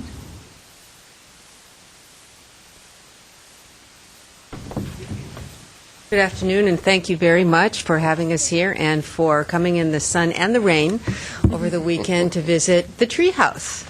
So we appreciate it, and that one view from looking down upwards, it looks, wow, we live up there. Because we always enter it from the bridge, level with the ground, so that was very interesting. And a little scary, too, when I looked at it. But thank you very much. I'll hand it over to Dennis. Thank you. As you know from the visit the other day, I wasn't feeling too well. I'm still not, but I just couldn't miss this today, so I'll try to make it brief and do a good job. I did just want to add to Jay's really excellent explanation of the house a little bit more about the character and history. This is a book called Form and Space of Japanese Architecture by Norman Carver, who on the application, when I submitted it, I began it with a little narrative that I quoted Norman Carver, where he says, a long history of primitive contact with nature developed in the Japanese profound respect for natural forms, which I think this house continues to reflect, and that was his intention. And Norman Carver is kind of important because not only this book, which is from 1955, but because when Gordon went on to use this house as his model, and then he would use the measurements from the house to cut lumber and such, and then ship it to the site. If you were a buyer of it and you lived in Northern California or something, he would package it as a kit and ship it up to your site where it could be assembled. So in his promotional materials to do that, he quotes Norman Carver, which is one of the reasons that I used him as kind of the introduction. And Norman talks about this trip where he was going through Japan and in the kind of rural country, and he comes across a gentleman who invites him to his house, and the experience of going and having dinner with his family and such. And he describes at the very end of this, in the space of a few minutes, I had stepped from my automobile back several centuries in time. Here in this valley bypassed by the modern world, I had stumbled on a lost remnant of life that had endured in the Japanese countryside for more than 1,000 years. And I think that's really what Gordon wanted to bring to this country, was this kind of sense of Japanese aesthetic, appreciation for the natural expression of materials, particularly wood, but stone and such. Thatch was used in the houses then. This house does not use thatch. That's probably a good thing. But anyway, to express those same kind of feelings and materials and so on. So That's, I think, one of the reasons that we love this house so much, because it is kind of unique. It was the house that won him his biggest award. It was featured in the LA Times Home Magazine in 1980. So it has a kind of a history. It's been recognized as an interesting contribution of that kind of back-to-nature aesthetic of the 70s, as well as this vernacular sort of interpretation of a 16th century Japanese country house. Did you want to add anything else to... We should talk maybe just for a few more seconds about, I know some of the commissioners asked the other day, and thank you all for coming to visit the house, and Jay as well, about the materials. And somebody asked me where the wood actually came from. I did a little research in the meantime. It was all cut in Oregon and shipped down. That's where the wood came from. It uses ponderosa pine for the poles. It uses Douglas fir for all the joists and the beams. It's clad in redwood, and the interior walls are redwood. And then it also makes use of the ceiling, which extends out to the veranda, is comb spruce, and otherwise it uses oak and mahogany for doors and cabinets and that kind of thing. So it's a really interesting blend of different kinds of texture and colors of the wood too, which I think adds to the character of the wood. Anything else to add? Do you have any questions? No? No? I think we asked all. Okay, all right. Thank you very Well, much. we appreciate your consideration of the house. Thank you. Thank you.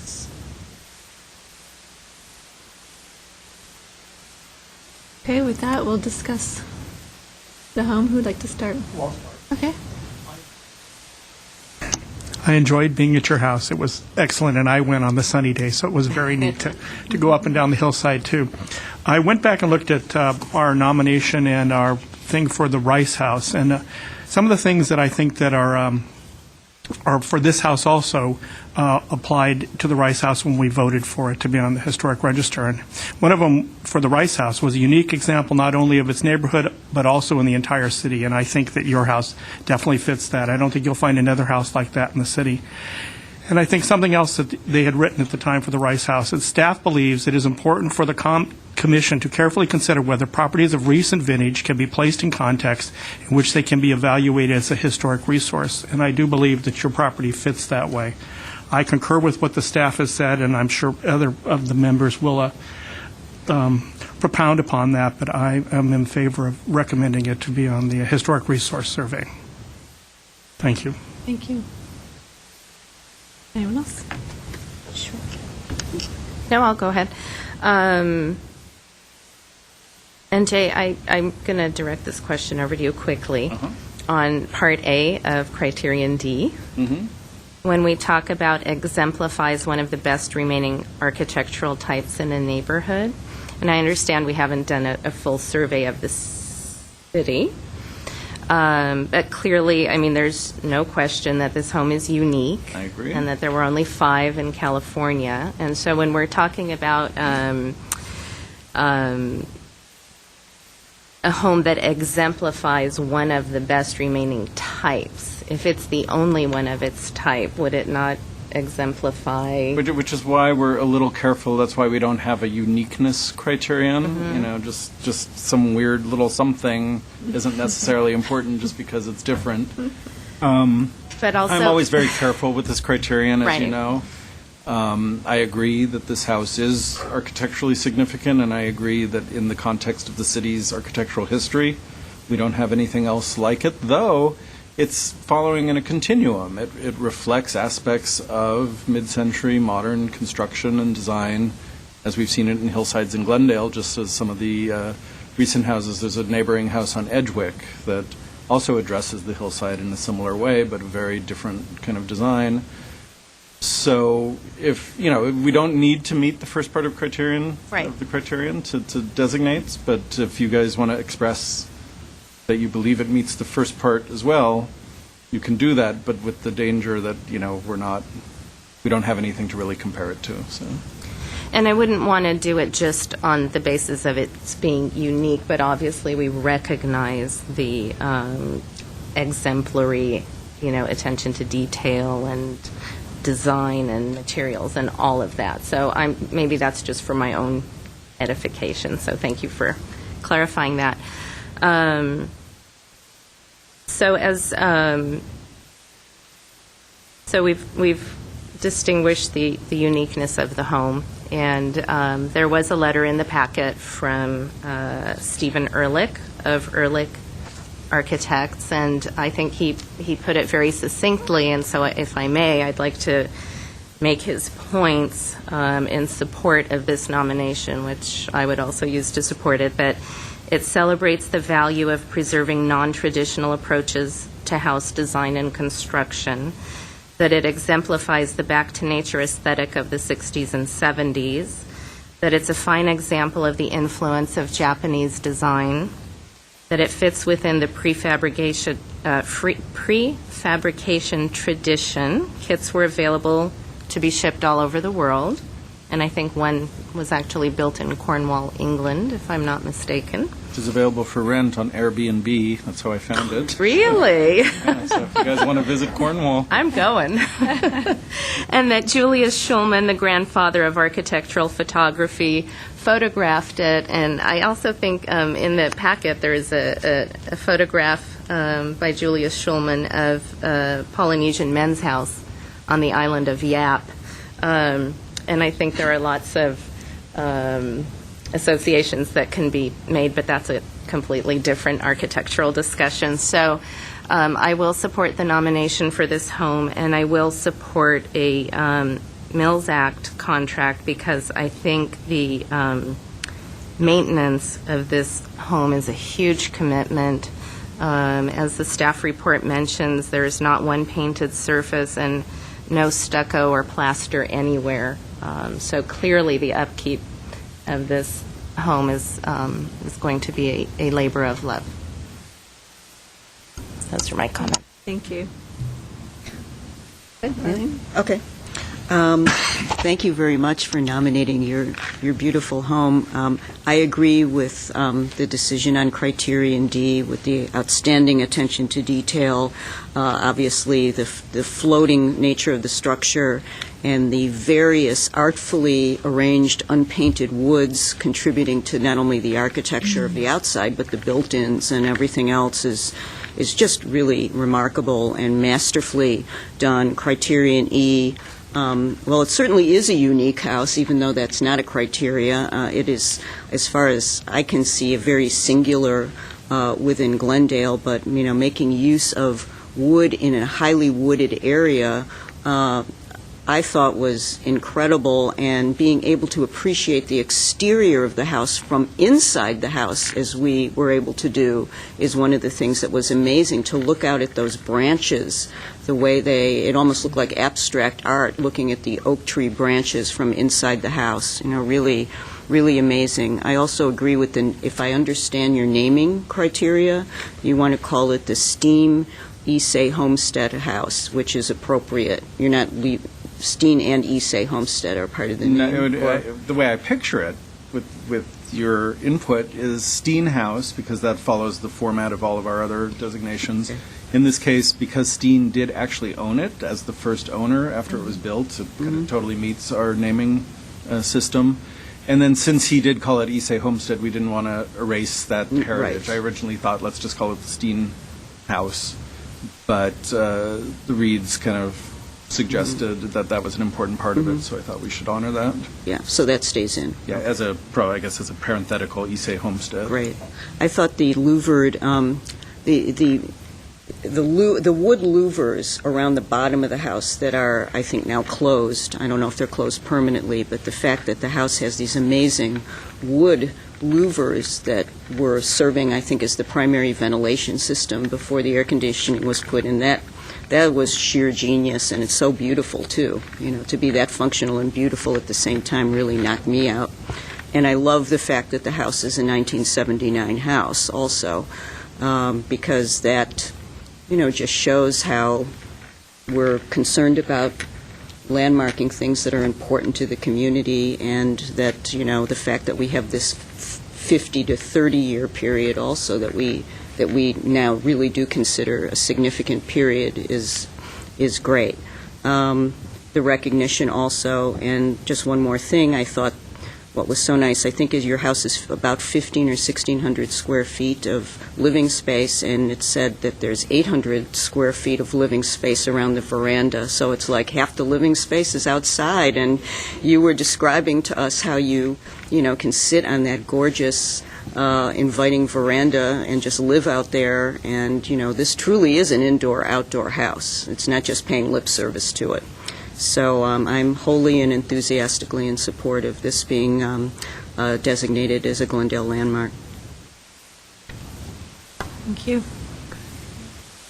Mr. Reed, Ms. Goldman, thank you so much for bringing forth your home for consideration. It's always such a treat to learn about how rich Glendale's architectural history is, and to find something so unique and architecturally so different from all the other homes just enhances Glendale's architectural history. I would have to agree with all the criteria that have been reported, and I would also add that Gordon Steen, he brought together so beautifully the traditional Japanese farmhouse and merged it with the 1970s modern aesthetics. So it really is a very nice marriage. As you drive up Golf Club, there's no denying that this is a very special and very unique home. And in addition to everything that my colleagues mentioned, I would also want to add to the harmony of the architecture of the house with the nature. Nestled among so many mature trees, mostly oaks, it really has a lot of harmony with the surrounding nature. And as you walk up to the house, you're entering a very balanced refuge, which probably lends itself as a serene place to call home. You walk up to the house through a wooden deck, which wraps around the house and offers a space to rest and be one with all the elements around. The wood poles on the corners of the house hold up the overhang roof, which is made up of gray clay tiles and look quite authentic when compared to the photographs of Japanese homes that I've seen. And I know that we're not supposed to talk about the interior, but it's just so much part of the whole space.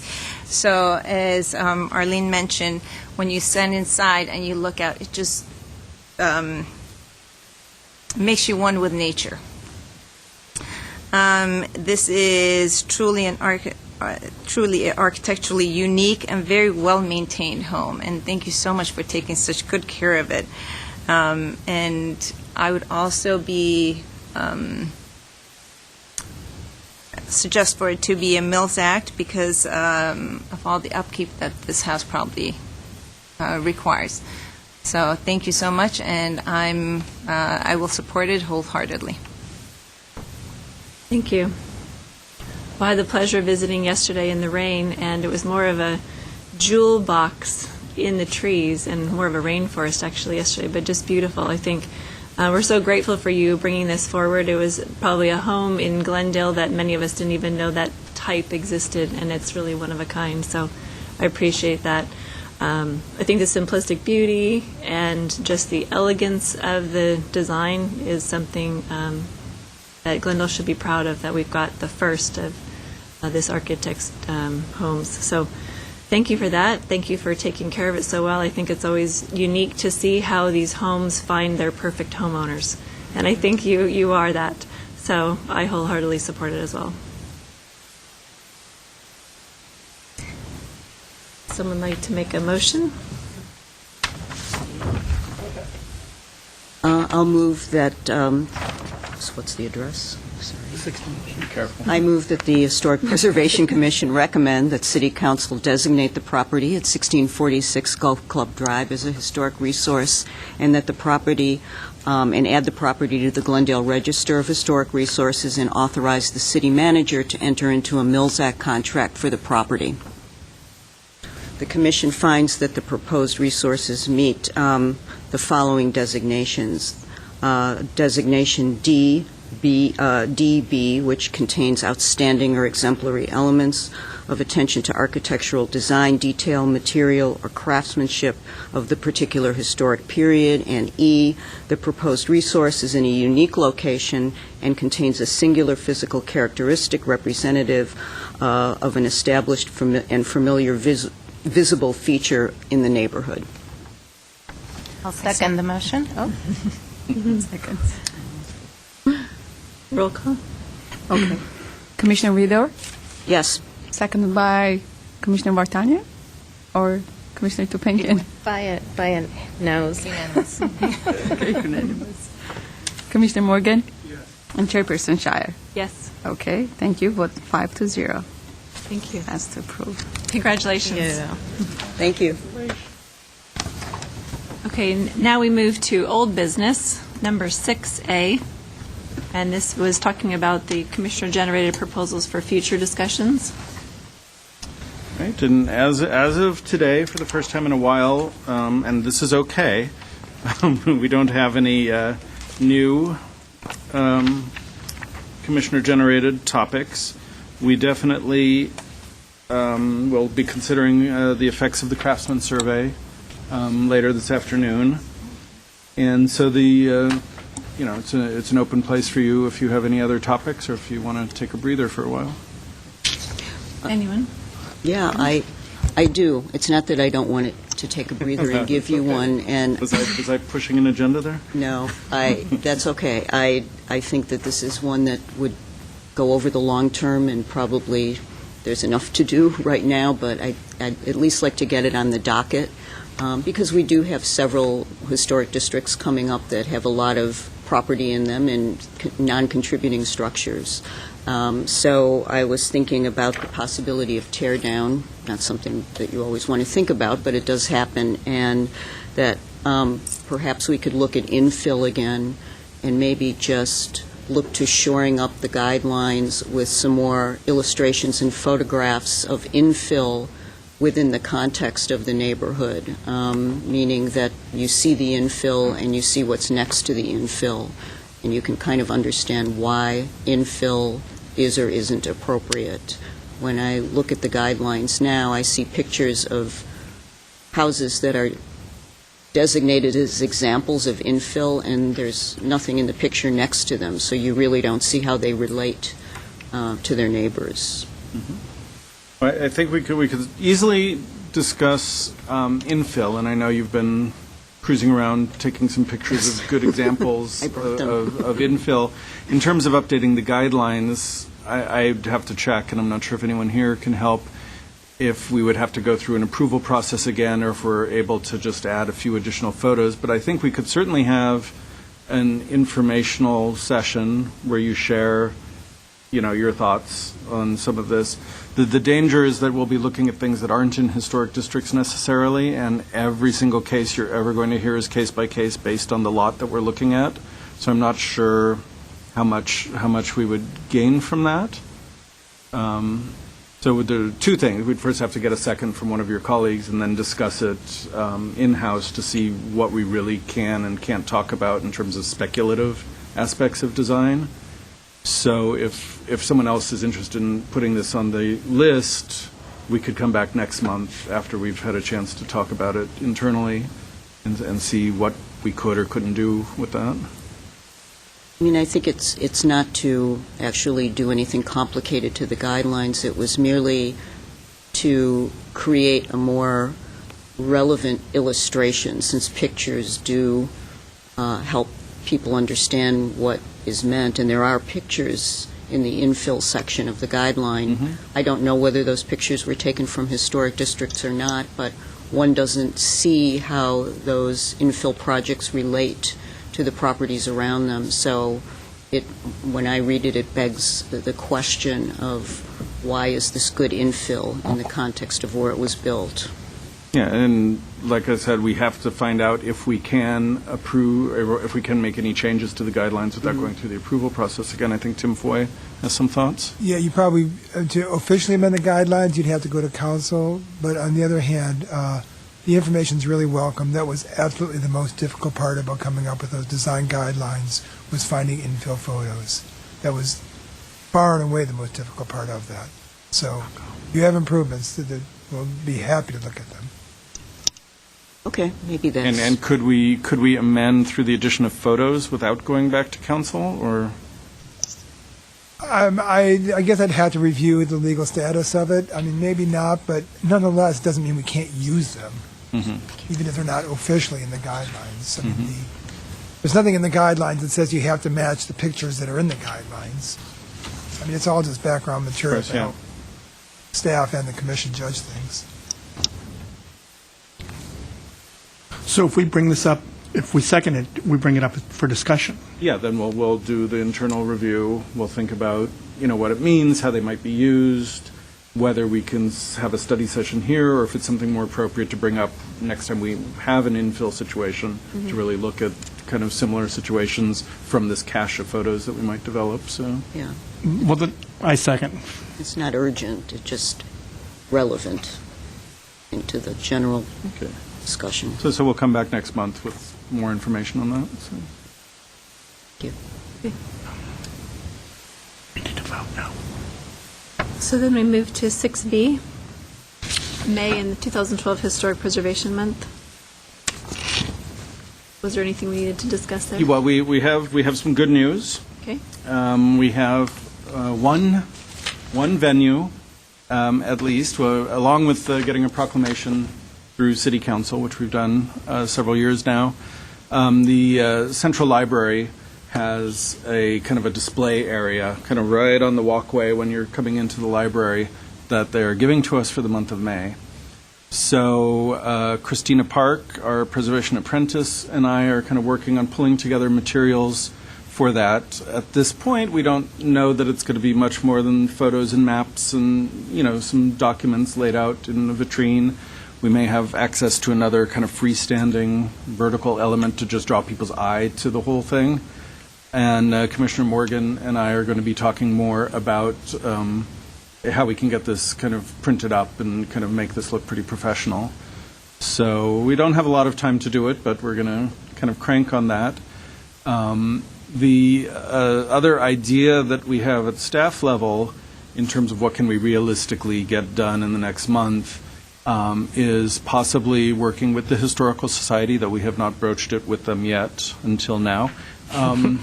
An idea that since we are considering city-owned properties for nomination at the Glendale Register, it would be wonderful to use that opportunity to remind people how easy and fun it is to write nominations for the Glendale Register and put together a workshop similar to workshops that we've done before. But whether or not we can do it with them, hopefully we could take advantage, if it's just a commission-sponsored event, of at least getting the word out to people in Glendale.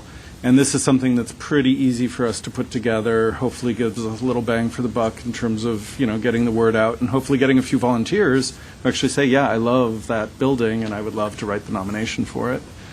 So that is an idea. We had batted around a number of other ideas last month. I know Commissioner Vidor is brought up the idea of a walking tour. We have given a very interesting, not that I participated, but looking at the materials, this Civic Center area is pretty rich in resources, and it's been a long time since we've done an actual walking tour of it, so we could reach, a largely new audience if we did that. My question is, will we be able to get materials put together quickly enough to have something like that ready and to announce it at this point in late March?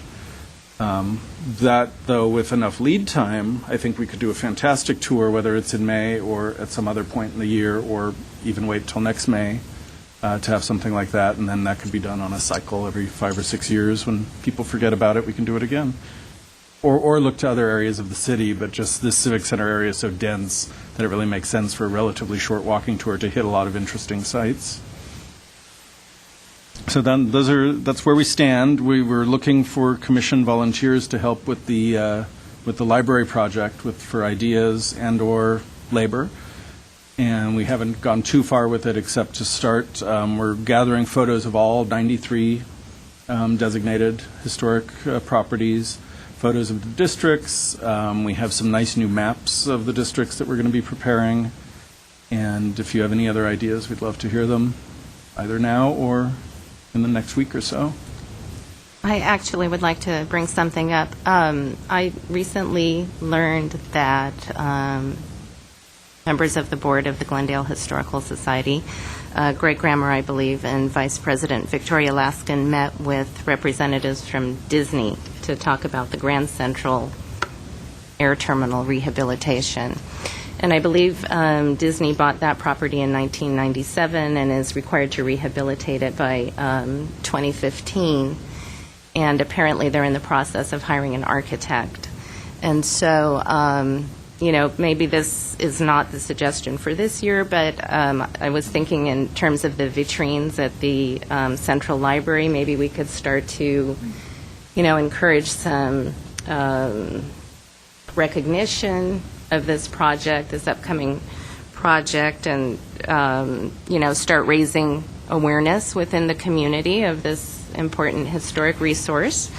And that I know there was a suggestion of screening when Glendale ruled the skies, and so maybe, the library would be willing to put on a screening as well in conjunction with an exhibit. Just one thought. Those are both great thoughts. The library looks for events to program in the auditorium. And if we start looking at the end of May, I think we have enough lead time to get the announcement out. And there's a whole community of people who, aren't necessarily preservationists. We're just obsessed with, air transportation and the way others are into ground transportation. And so I think we'll definitely kind of reach a different audience that way. And then putting things, we have already a bunch of really good materials that were put together by Disney previously about Grand Central, so we could definitely include that without a lot of effort. So. Would Grand Central be, are they looking to expand the exhibit that's already on display in the library? We're not sure where that's going to go, so they just are bringing on their consultant, and I think that's going to be part of this whole process. So. Great. Okay, that's a great idea. And I would also support a walking tour of the Civic Center. Okay. Any ideas on how to get that going quickly? I think there's actually material available, and this goes back to the 2 tours that were done. No, 3 tours.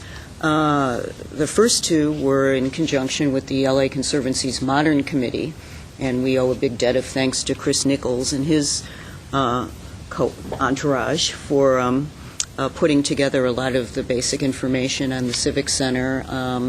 The first time that was done, it was done by the LA Conservancy Modern Committee. The second time it was done in conjunction with the Glendale Historical Society, and then we also did participate in the ModCom 2020 tour with the Municipal Services Building as our contribution to that tour. So I think there's a lot of prefabricated material available. We even have one you didn't mention, which is even better.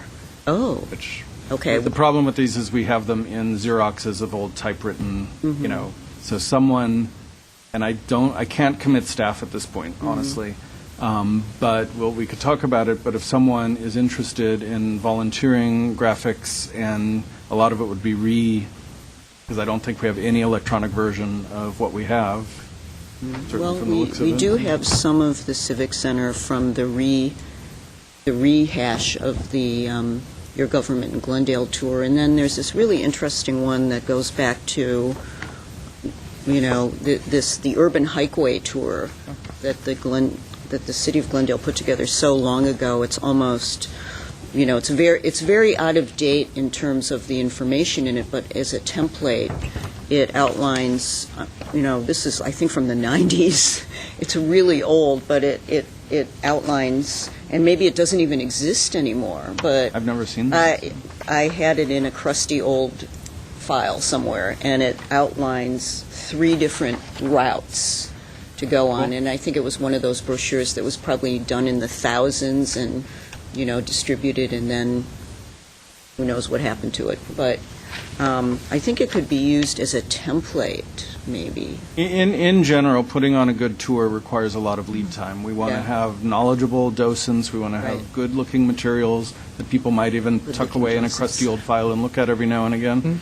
So if we have volunteers from the commission to at least start that process, and we'll see how it goes without making a commitment to doing it, because I wouldn't want to have an HPC-sponsored tour that wasn't something we could really advertise and be ready to have 120 people kind of go on with enough volunteers and everyone ready to help us out. So, Well, my thoughts are on that, you're right, we want to execute it well. And so I think, quite honestly, let's be realistic, May is around the corner. I would rather plan for this next May, do the proper planning, figure out, what the brochures are going to be, what the area is going to be, maybe work with the Glendale Historic Society, partner to have a joint event or something that could really make it successful. Because otherwise, like you say, if we fail, it's not going to go well, and we literally have a month before May. So I think let's do what's manageable this May, library or some smaller scale things. I think we should be planning really a year out for the next year. So maybe next year it's the walking tour, the year after it's the central station, depending when that's retrofitted or renovated, and kind of plan the calendar out that makes sense for what we can accomplish well. That's my sounds thought. very reasonable. Jay, what about the workshop? Is that something that would be feasible The, for wor- this the, May? wor- the workshop I think we could do, and we can talk with the Historical Society about whether it's a co-sponsored event. It would be one of the commissioners, two of the commissioners, perhaps me. We had Tim Gregory join us, who's the building biographer, who kind of can help people understand how to do research. So the thing is, we've done this sort of thing before. We sort of have it in the can, so it's pretty easy to get going, and I think get something ready for May. So that's two things, the display at the library and the workshop. Right. That might be a good... Plus the proclamation, it's Yeah. way ahead of where we've been for the last few years. So. Yeah, let's make gradual steps towards our grand Okay, so events. we'll start looking into both of those, and then as things move forward, we'll let the commission know where we are in terms of compiling graphics and how much we have ready for the library, and then we'll try to make it something of an event to invite people to come have a look at it, one day when it's open. So, and perhaps the film also for Grand Central. We'll look into that. I don't know what the rights issues are or anything like that. So, It's a great film. okay. And if either one of those, either the workshop or the film screening are at the library, it can be maybe a small little reception with the display case and the workshop. Yeah. They allow food in the library for certain events, not always. Auditorium. Okay. Well, Great. then if you could put on upcoming months, maybe, another 2 months just to get us started for next May. I think every month we should kind of have action items so we can really hit our next year walking tour or whatever we decide to do well. Okay, what I can do, just because it's the easiest way to keep track, I'll put it on the commission-generated discussion topics, if you get a second. I second. And then we'll have May 2013 as an ongoing topic. Okay. Excellent. For May this year. Oh, for May this year, just to recap, is what Commissioner Carolyn said was the workshop, the display cases, the library, And possibly and a notification of City Council. And, yeah, the proclamation, and then maybe a workshop or maybe a screening if it worked out. Screening. Okay. We move to item number 8, 8A, an update on the nominations of the city-owned properties. Okay, this is brief today. We haven't moved too far beyond where we were when we talked about this last, except that we've gotten confirmation from Glendale Water and Power that at this time, which isn't to say forever, they don't want to move forward with the nominations for their 3 properties. One of them, the Grandview substation, is probably the most noticeable and the most passed by of all of them, which is a beautiful Art Deco substation right on San Fernando Road at Grandview. recognizing they fully recognize that this is a beautiful building and an important historic building owned by the city. What they've done is they've invited me to be part of the team that is moving forward as we speak with some alterations to the building. And they're not so much alterations, but what happened was when they built this building, they expected to add on to it. So 3 of its walls are reinforced concrete, and the south wall is unreinforced brick. So to meet current standards, they know now that they're never going to expand the building. They don't need to anymore. So they're going to take down the brick wall, which has some decorative Art Deco detailing on it, and rebuild a wall to match that. So based on our discussions, I reviewed the RFP already, which looks good. I'm going to be able to go to the bid meeting so that when the project bidders come, if they have questions about, well, what's important here, what do we need to do, I'll be available to answer it, and then I'll be part of the project team as it moves forward. So that hopefully gives the commission some assurance that, they're not tearing the place down and they're moving forward in a conscientious way with the building. And then they've left open the possibility that once that work is done, they'll come back to the commission with the nomination. And at that point, we could talk about the water pumping plant and the other substation that we've looked at. The only outstanding item on the list is we haven't gotten verification from fire about the 2 libraries that are shared libraries and fire stations to make sure that they're okay with this. So by the next commission meeting, I should have a chance to kind of get that ready. But that said, we have the list of properties ready to go. We know what we're interested in. The commission's identified. And by the time we have the meeting in May, we'll have a list of properties that anyone who's interested in volunteering will be able to help us out with. If any commissioners want to take on individual properties themselves, that would be fantastic. We want to open this up to as many people as possible. So by next month, the list will be complete, which means that in May, we'll be able to distribute it and kind of do a kickoff, I think, for that. So. Excellent. Okay. Okay, 8C, or is that 8B? Yeah, it should be. The Craftsman Survey. Okay, I think I put too many slides together for this, but we want to do diligence. It's been on the list for a long time in terms of just letting the commission and the public know how the Craftsman Survey that we did in 2007 is being implemented and what some of the effects are from what we've learned. So just to refresh your memory, we did a survey in 2007 with Galvin Preservation Associates and a lot of volunteer input, a lot of staff input, to look for craftsman properties in our higher density areas. So we specifically looked at only properties in the most dense areas, the 1250 zone, the 1650 zone, and the 2250 zone, which means we didn't look in the 3050 zone, which is low-density multifamily residential, or any of our residential single-family neighborhoods, or any of our commercial or industrial neighborhoods.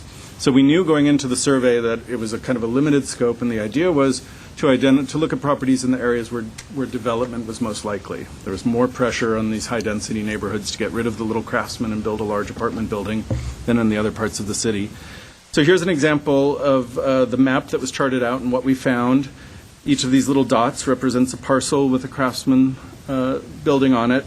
And you can see there's what we expected from the beginning was the highest density would be in the oldest parts of the city. So almost everything is in the South Glendale area, below the 134, sporadically located in some other neighborhoods. And then even when we focus in on the dense southern part of Glendale, we see that some neighborhoods, for reasons of either development or alteration through new construction, have fewer resources. And I'll get to that with an example in a minute. But particularly, you can see Adams Hill, for example, doesn't have a lot because so many parts of Adams Hill are single-family residential.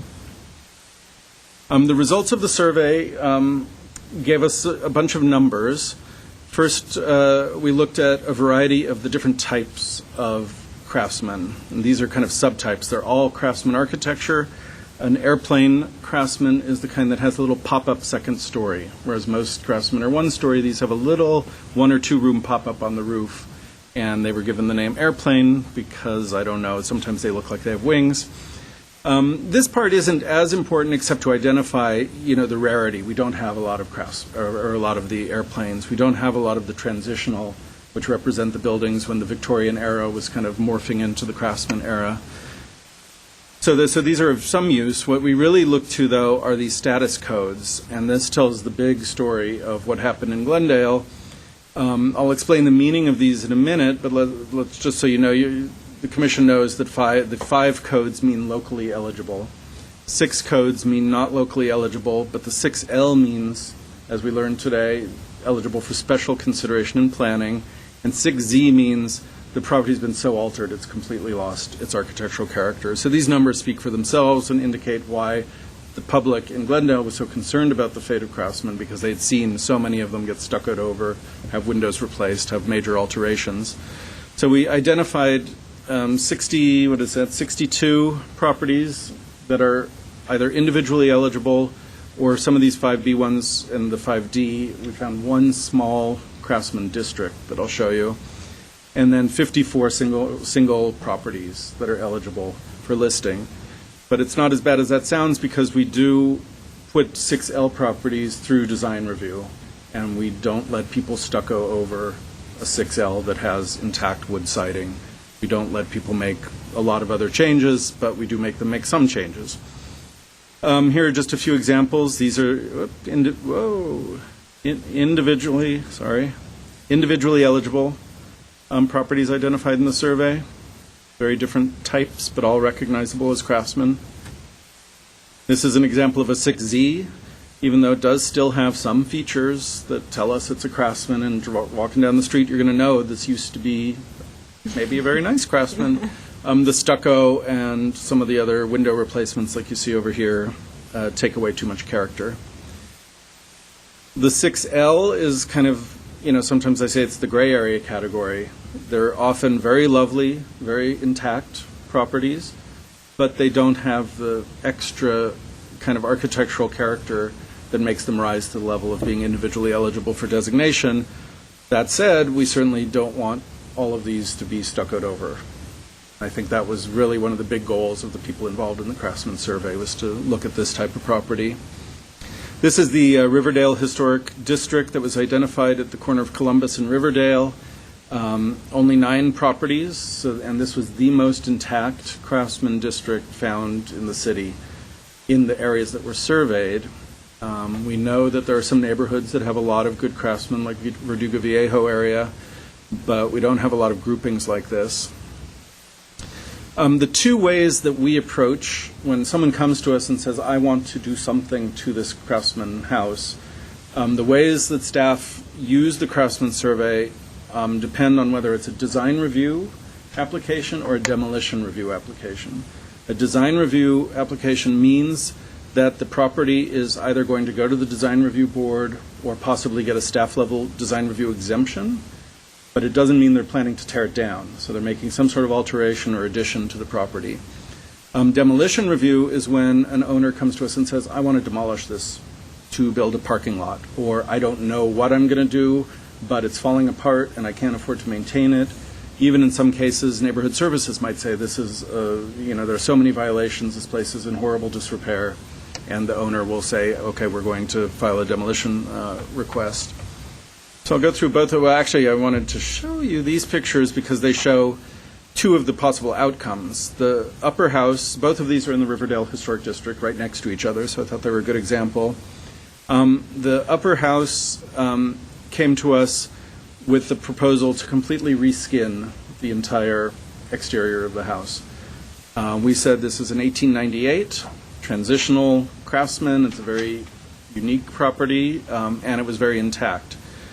We worked with the owners to find a way to, thinking of this as a historic district where we regulate what's seen from the street, to make changes to the exterior that we see from the street, including the replacement of the windows. And I went out, the windows were in truly horrible shape, and the windows in there are new, but they have external muntin grids that actually match the existing historic grids. So we were very careful to make sure the new windows matched, even though they're made of vinyl. The owners also wanted to reclad the whole building, and we were not able to approve, a wholesale recladding of the building until they came to us and said, we're having new redwood milled to match the old redwood. So all of the wood on the building is new, except for the shingled decoration in the gable up here and on the porch roof. And they did a very good job on that. So that was very interesting. We allowed different kinds of windows on the back of the house, thinking of it in terms of it being a historic district. They were not interested in designating the building, which we tried very hard to convey the benefits and financial possibilities from. And now they're in the process of bringing new construction in the rear, which hasn't come to design review board yet, but it will. So this is an example of working with staff and possibly with design review board of, and unfortunately this is a before, so I don't have the after picture, but I can vouch that it looks pretty good. This is an example below of the house right next door where the owners came to us and said we want to demolish this Craftsman. And we were able to use the demolition review process where we assess whether there's a potential impact under state environmental law to figure out whether this demolition would affect the possible ongoing eligibility of this district. Because this district is so small, this house represents over 10% of the district, and we strongly urge the owners to consider rehab rather than repair. And they ultimately went ahead and did that, and the building is now looking very good, and they decided they didn't need to tear it down after all.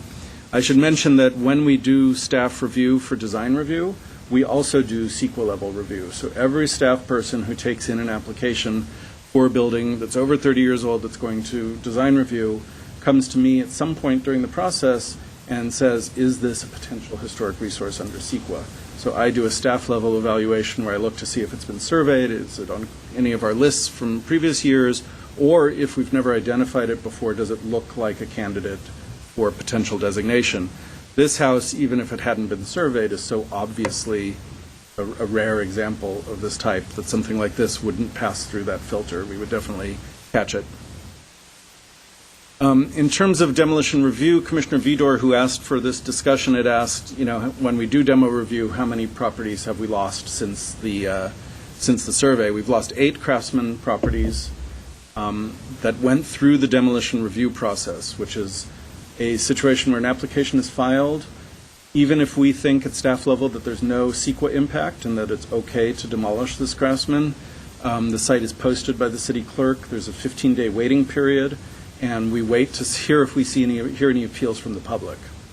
So the way the public knows about this is by seeing the pink sign on front of the building, so it's not like written in skywriting, but it's definitely publicly posted, and we do everything required by the ordinance. Interestingly, I just realized this when I put these numbers today, none of these were actually in the Craftsman survey. They were all in zones that are outside of the Craftsman survey or at the rear of other buildings, where it was a rear building. In several cases, you couldn't even see it from the street. We had one on Colorado that was behind a modern office building, and you go back behind it and say, oh, there's a little Craftsman house there. So the equivalent, even though these weren't surveyed, using my professional assessment, I was able to say that they were either 6L or 6Z. We'll talk about 6L in a minute. Here are a few examples of those properties. So in all cases, they'd been significantly altered or were, these two, especially this house was very altered. This house was somewhat altered. This house was relatively intact, but all of them kind of fell under the 6L category of not quite being eligible for designation, and that's the threshold for CEQA. Here's an interesting example. Some of you may know this house that was on Palmer in Adams Hill. And if you think back to that map, I don't think I put it back in, the map showed that we had very few homes identified in the Craftsman survey in Adams Hill. And that's because this house was in the 3050 zone, which is the lowest density multifamily. So before we were able to allow a demo permit to be issued here, we worked with the owner who volunteered to kind of identify all of the other Craftsman houses with staff assistance in the 3050 zones. So we got photographs of all of the other Craftsmen, and we found that there were a number of intact, decent quality Craftsmen. This house, obviously has been altered over the years, but when we were concerned initially that what if this were one of the best examples in its neighborhood? Then under our ordinance, it would be it could be a historic resource under CEQA. So we were really careful to make sure that that wasn't the case. Once we made that determination, the house was torn down. So, and then this is, just to close, an example of, I think, how the craftsman survey is being used by the development community to find some certainty in like what they can and can't do, and that's a goal of all historic resource surveys, even when it leads to demolition and new development. This is a house on a site that's being considered as a potential Habitat for Humanity site. Because they knew that this was a craftsman and the city had done the craftsman survey, they checked to find out whether this was an issue if they were going to purchase the site. And we were able to say, no, this is, a 6L house. It's similar to all the other 6Ls in the Craftsman survey. And you can see here in the neighborhood context, this is the story all through parts of South Glendale, where when a house has lost so much of its setting, we certainly expect it to have a lot of architectural character before we're going to say this meets the criteria for local designation. So in this case, we were able to give someone, and we don't know if Habitat's going to buy this site or not, but it at least allows people to understand, what their options are, what the potential pitfalls might be, and I think bring certainty to the development process, which was definitely a goal. So the good news is we haven't lost any of our individually eligible properties. We're taking good care as best we can of the 6L properties. And the 6Ls fall into this funny gray area. It's easier to demolish a 6L property than it is to stucco it. And ultimately, that's a good thing, but we are going to lose 6Ls over the years, and it's going to be very hard to make a legal justification for not doing that. But at the design review level, we can certainly maintain the character as long as people are using these houses. So that is everything for that presentation. Unless you have questions. Thank you. That was very comprehensive. Any questions? The 8, it's interesting that the 8 that were demolished were not in the surveyed area, which makes me believe that the survey process works to create a very solid evaluation system, and it makes me curious to see what was demolished. Well, I showed you three of them. Was that three of okay. these were the demolished properties. I didn't get that. One thing to keep in mind. Those were the three of. When I was talking with Stephanie about this earlier, we were talking about these are in multifamily development neighborhoods, and in the last number of years, we haven't had a lot of multifamily development in these mixed single-family, multifamily neighborhoods. So the survey is definitely working in terms of providing certainty, and we know how to advise people as we go forward, but we can't say the survey alone has kind of, prevented that from happening. I really appreciate you going through this and taking the time to make the presentation. Of course. It's a lot. Thank you. That concludes our agenda. Is there anything else? I left, in terms of commissioner education, I left a couple of brochures for you about upcoming CPF workshop and webinars. None of those three look like they're kind of exactly tuned to where you'll be looking as commissioners, but for broader education, I think they'd be valuable. And then there's the National Alliance of Preservation Commissions having its biannual conference in Virginia this year. 2 years ago, we won the National Award for Best Practices for our, salvaging of the Historic District Program and for the ordinance and the guidelines. And Commissioner Mardian at the time was able to go to Michigan to accept that award. So we want to have it's a very good group, and the educational work that they do is directly focused on preservation commissions as opposed to the National Trust and some of the other groups. So if any of you are available and able to go, that would be great, and that would certainly count a long way toward our CLG requirement for commissioner education. And when would that be? It's in front of you. It's in July, I think. July 18th. They tend to always go to places where the weather is going to be horrible in the month they're holding it. I went to New Orleans once in dead summer, and I think they're a relatively small group, so it's probably easier to book a space then. Conference space is affordable. cheaper at that time Yeah, of year. affordable. Yeah. And then in terms of webinars, CPF is making a real strong effort to increase the number of webinars. I'm going to be doing 2 in the next year, and a bunch of other people are involved. So I'll keep you posted on those. They haven't announced the dates yet. Great. Great, thank you. Okay. And with that, the meeting's adjourned.